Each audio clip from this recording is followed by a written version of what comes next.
Ako, cord cut. Hello! Kami ulit. Ang arte. Ang arte naman. Ba't ang arte?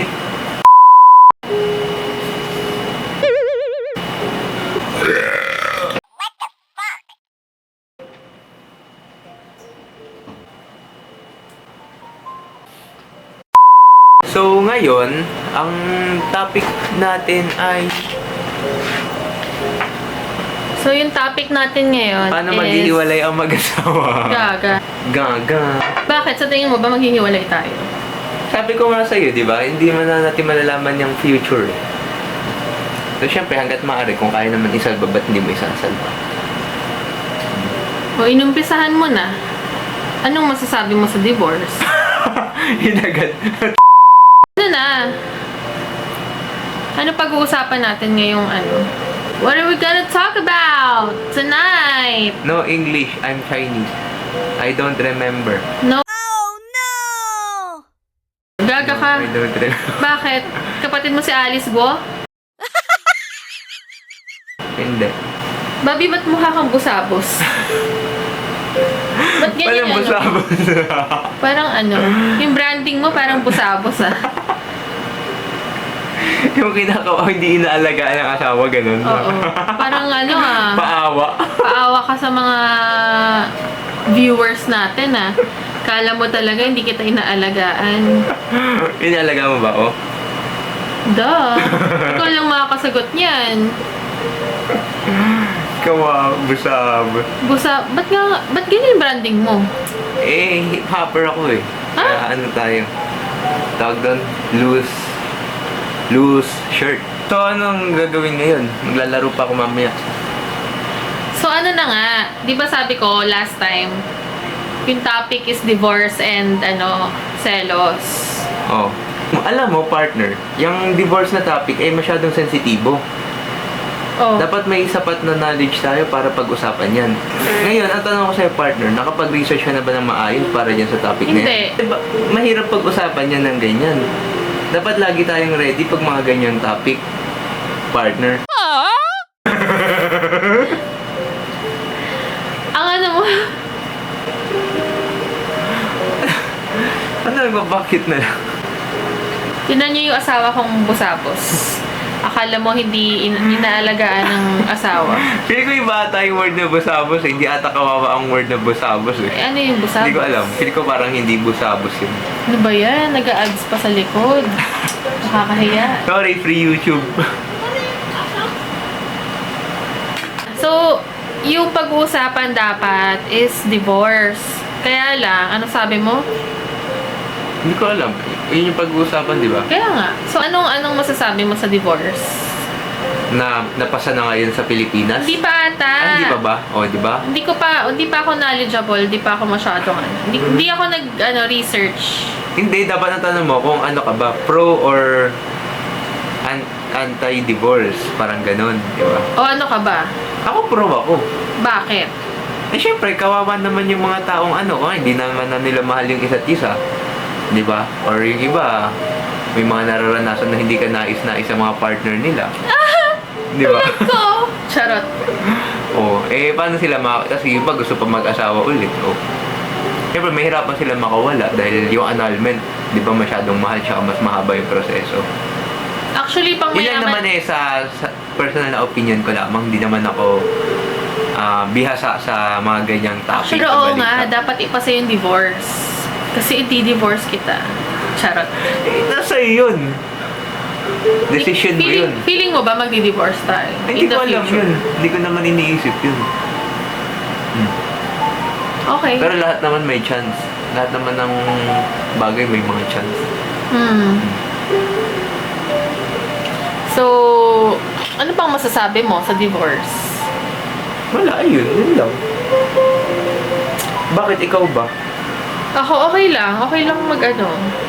Okay lang Ano? ipasa sa akin yung divorce. Kasi? Para yung mga nagmamahalan dyan na ayoko na lang magsalita.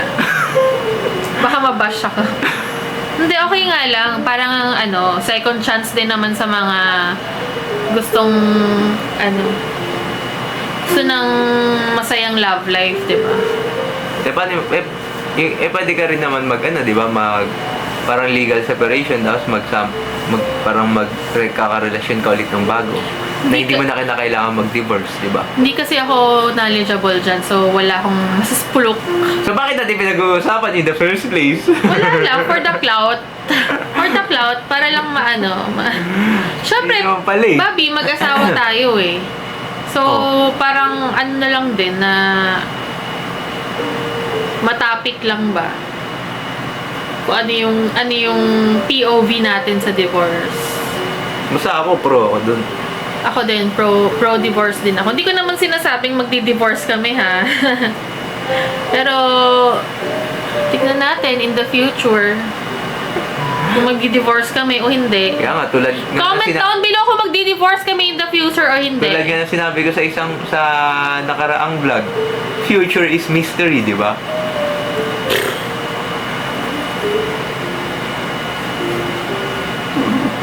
Aray! Okay, so next naman. Anong next? Yung selos-selos. Selos. Anong POV mo sa selos? Seloso ka ba? Actually, oo nga, hindi ka seloso. Pero may pinagselosan ka nung high school eh. Ipinipilit mo, hindi nga kasi. Hindi, nagsaselos ka sa kanya. Kasi pogi yun talaga. Sino? Ayoko na lang magsabi ng pangalan. Pinagselosan niya yun. Hindi ko. Bakit? Bakit ikaw? Dati selosa talaga ako. Oo. Parang kahit tsakadal, makatabi mo lang, nagsiselos na ako. Pero as time goes by, ewan ko, syempre, binigyan mo na ako ng security. Tsaka, bakit parang nagsaselos ka naman hanggang ngayon? Ha? Kanino? Makalay ko sa'yo. Hindi ako nagsiselos. Joke lang yun. Ganun. May crush ka ha? May crush ka. Mas marami kang crush eh. What? Ano masasabi mo? Mag-asawa na tayo. Siyempre sa iba, ano yan? Ano? Sa iba, Off. medyo off yan. Yung mag-asawa na pero may crush na iba. Ako kasi very open. Very open ako sa kanya kung sino yung crush ko, sino yung... Kasi nga, nataon lang na sobrang open-minded ko na tao. In fairness. Kaya ka naging open. Pero kung hindi naman ako open-minded, for sure hindi ka Ako okay magiging lang open. naman kahit may crush ka eh. Ewan ko kailan natigil yung yung pagsaselos ko. Feeling ko nung kinasal na tayo. Pero kasi dati, ewan ko. Tsaka siguro feeling ko ang ganda-ganda ko, ganun. Tsaka wala ka rin naman na rason para magselos eh. Oo nga. Di ba? Oo. Kaya nga. Ikaw, Abi. Hindi ka ako? magsaselos. Kunwari, may Ha? Hindi ka nagsaselos. Kunwari nagpa-party ako. Siyempre sa iba yun, sa mga mag-asawa, di ba? Very abnormal yun. Ewan ko. Ano yun? Hindi, I mean, Unusual unusual sa mag-asawa na nagpa-party-party yung isang partner. So, anong masasabi mo? Alam mo, ang random na ng pinag-uusapan, punyeta. Hindi ko na alam kung ano yung topic. Hindi mo kasi pinagandaan yung vlog mo. Okay. Kaya nga sabi ko sa'yo, pagandaan mo Teka. Minamadali mo kasi. Kasi may gagawin ako next week, so kailangan ko na i-film yan. So, ano nga ba? Ano nga ba yung POV mo na nagpa-party-party ako kasama ko mga friends ko? Na mag-asawa na tayo. Nag-start lang naman to nung kinasal tayo. Normal lang naman dahil sabi ko nga, di ba? Basta may limitasyon lang, di ba? Alam mo naman kung ano yung limit mo. So, since wala pa naman tayong anak, pwede gawin muna natin kung ano yung ikasasaya natin, di ba? Kasi once na nagkaanak na or, di ba? Mas magiging parang restricted na tayo sa mga kilos natin or mga gusto natin gawin. Di ba? Hindi ka naman nagsaselos, kunwari. Hindi, kasi sabi ko naman sa'yo. Basta... Tsaka, wala ka na rin naman talagang dapat ikaselos dahil sobrang behave ko naman sa bar. Kaya nga, tsaka hindi naman din, una-una, hindi nga ako seloso. Tsaka pangalawa, yun nga, wala rin namang rason para magselos ako. Oo nga. Since sabi ko nga, binibigay ko naman yung 200% na trust ko sa'yo. Pero syempre, pag binali mo yun or sinira mo yung tiwala, pasensyahan tayo, di ba? Yun lang naman sa akin. So, basta ako, nagtitiwala ako, binigyan kita ng kalayaan. Oh. So, pag sinira mo yun, sorry na lang. Ganun lang kasimple yun, di ba? Pwede kita paghihigpitan, pero yun, kailangan mo lang talaga patunayan na pagkakatiwalaan talaga kita. So, sa tingin mo, mapagkakatiwalaan ako? Malamang, kaya ano ba ginagawa ko? Ano yung tanong mo? Wait, parang iba ata yung tanong mo, mapagkakatiwalaan sa ang bagay ba?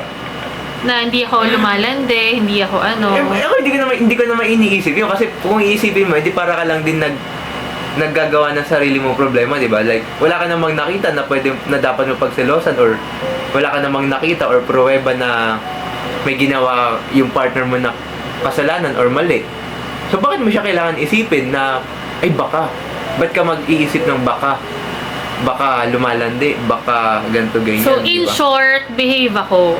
Oo, tsaka bago ka nga tawag dito magselos or mambintang or mag-assume, syempre dapat may pruweba ka rin, di ba? Hindi ka naman pwedeng baka yung hinala, di ba? Pero syempre, it happens din naman eh. Iba-iba naman tayo. Yung iba, di ba? Hindi naman din talaga nakakontrol yung damdamin.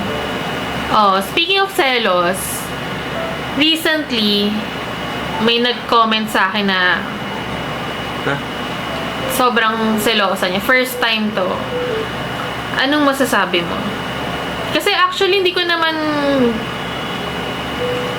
First of all, hindi ako clingy sa partner niya. Second, nag-happy birthday lang naman ako. Anong masasabi mo dun? Tapos, parang inano niya ako sa comment section. Actually, first time yun Yun nga, syempre, yun nga, nag-assume siya, di ba, na nilalandi mo siguro yung jowa niya. Yun nga, kaya nga iba-iba. May mga ibang tao na, yun nga, hindi naman palaisip ng masama.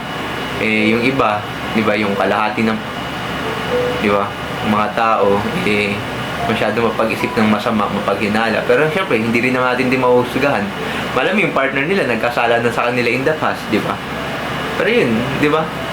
So, sino may kasalanan? Yung partner niyang lalaki kasi hindi siya binibigyan ng security. Kasi hindi rin mo rin masasabi bakit sigurado ka ba na hindi niya binibigyan ng security or talagang insecure lang yung babae. okay, so Parang, di ba? Hindi mo rin naman ma-justify kung unless alam mo yung story nila, pero syempre, sino ba naman na-amin, di ba? Hindi mo rin naman sila close pareho. For me, syempre yung partner ko, ikaw, binigyan mo ako ng security. So, kung nga may nakita akong nag-happy birthday, tapos parang kinompliment ka, kuwari babalik ta rin ko yung situation parang for me, parang wala lang yun. For me, it's normal na i-compliment ka ng ibang girl or mag-happy birthday sa'yo, ganon. For me, kasi binibigyan mo ako ng security na wala ka namang ginagawang kabalbalan. So, sa tingin mo ba... Wait, ang tanong ko sa'yo, paano mo nasasabing binibigyan kita ng security?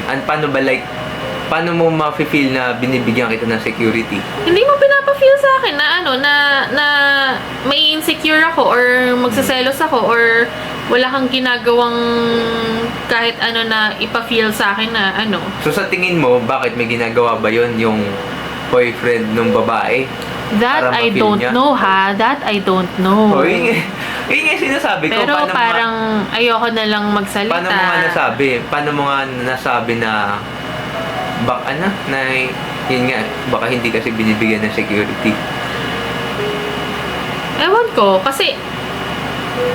Ewan ko, based on my experience, syempre ako nga, di ba? Parang normal lang sa akin. So either ano nga lang yan, baka insecure lang talaga nga yung babae, as in, di ba? Or so, posibleng ano. So yun nga, hindi natin alam. So dapat ayusin din niya yung sarili niya, ganun. Para hindi siya syempre, una dapat naaaning. Syempre, ideally, di ba? Dapat, di ba, parang kung na-feel insecure ka, dapat, di ba, ikaw nagagawa ng paraan para hindi ka ma-insecure. Pangalawa, kung hindi mo naman din talaga maiwasan, kahit pagpalagay mo, ginawa mo naman na lahat sa end mo para hindi ka ma-insecure, pero na-feel mo pa rin. Nag-stop dahil... Nag-overheat ang camera. Ayun na nga, di ba? Tawag dito. Hindi, basta yun lang naman yun, di ba? Kung nai-insecure ka pa rin kahit kahit parang sa sarili mo, in-improve mo na lahat, ginawa mo na lahat sa end mo, or pinapa-feel pa rin sa'yo ng partner mo na yung ganun, or may, yun, parang may ginagawa talaga siyang something na ano, simple lang naman, di ba? Pwede ka naman mag-desisyon na hiwalayan na lang siya kung hindi naman talaga worth it. Pero, then again, syempre, mahirap rin naman talaga yung decision na ganun. Di naman lahat basta-basta nagkipaghiwalay dahil lang sa mga ganun. Yung iba nagtsatsaga pa rin, nagtitiis pa rin, di ba? Dahil nga sa pagmamahal. So yun, mahirap talaga magsabi ng mga, di ba? Pero hindi ko magbigay ng deserve suggestion. maaway. Hindi ko deserve maaway. Jologs mo, ha? Inaaway mo ako, Bakit yung ha? vlog mo? So, syempre, ang daming nag-aano sa akin na, uy, buti pinapayagan ka na asawa mag-party. Uy, nasa party ka na naman. Uy, inom ka na naman. Syempre, guys, iba-iba naman tayo ng ang tawag dito? Iba-iba naman tayo. Iba-iba tayo ng style. Kami medyo, kami, modern. Pag sila Hailey Bieber, okay lang mag-party-party. Mag-asawa na rin sila ni Justin Bieber. Pero pag kaming mga normal, hindi. Ano yun? Double standard, diba? So, we all have, different styles. Tsaka open-minded kami. Open kami. Basta wala kaming ginagawang kalokohan. Diba?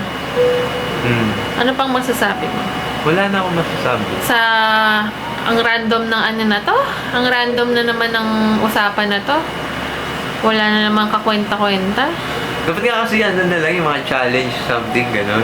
Hindi, next na lang yung Ife-friendly or jojoain? If-friendly or i-channeling? Ife-friendly or i-channelin? So, kami. Magbibigay kami ng Bagong-bago. picture. Picture. Ba't mo dinidiscuss? Syempre, hindi namin alam. Hindi namin dapat alam. Aray! Ba't mo dinidiscuss? Hindi namin dapat alam kung sino yung mga Lambat. tao na yun. Sorry na lang sa mga madadamay. Ikaw! Ow! Ow! Aray! Aray! Aray! Ganon siya. Kala niya nakakatuwa. Oh. Ano ka? Tuwag-tuwa kaya doon ka nga nag-e-enjoy. So e-end na naman natin to. Walang kakwenta-kwenta naman. Random na naman ang ng pinag-uusapan. Ang tanong ko sa'yo, bakit ka nga pala nagbablog? Wala lang. Para lang, gusto ko lang i-share ko yung kakulitan mo. Sabi ni Hans, nag-message siya sa akin, ang daldal pala ni Oli. Ang dami nakukulitan sa'yo, samantalang akala nila ang tahi-tahimik mo na hindi ka makabasag ng pinggan. Nakamaskara lang. Nakamaskara ka pala, hinayupak Maraming ka. maskara. So, yun lang. End na namin to. Wala na namang kwenta. Next time na lang ulit. Puro kwento, wala namang kwenta. Kwento, na lang. Puro kwento, wala namang kwenta. Ay, dapat ganun yung title. Puro kwento na walang kwenta. Wala lang, share lang Dahil namin. sa mga, galing sa mga tao, walang kwenta. Oo, ako yun. Wala akong kwenta talaga. Di ba? Kaya yung mga gagamitin ako, wala akong kwenta. Wala akong kwenta talaga.